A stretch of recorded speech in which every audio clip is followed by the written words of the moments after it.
ఈరోజు మన వెనుగూడెం గ్రామంలో హనుమాన్ జయంతి సందర్భంగా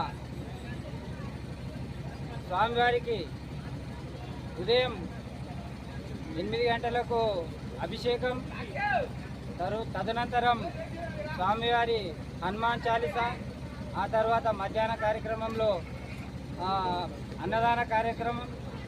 ఈ యొక్క కార్యక్రమాలన్నిటికీ భక్తులు, ప్రజలు అధిక సంఖ్యలో పాల్గొని ఈ యొక్క కార్యక్రమం జయప్రదం చేసి సాయంత్రం 6:30-7 గంటల ప్రాంతంలో మా యొక్క పెద్ద మనుషులు అంతా చాలామంది పెద్ద మనుషులు ఈ యొక్క సేవా కార్యక్రమాన్ని యథావిధిగా తీస్తుంటే మేము అదే ఆచారాన్ని పాటిస్తూ ఈ యొక్క కార్యక్రమం జయప్రదం చేస్తున్న మా యొక్క సభ్యులందరికీ, గ్రామ ప్రజలకు, యువతకు పేరు పేరున అందరికీ ధన్యవాదాలు తెలుపుతున్నాను.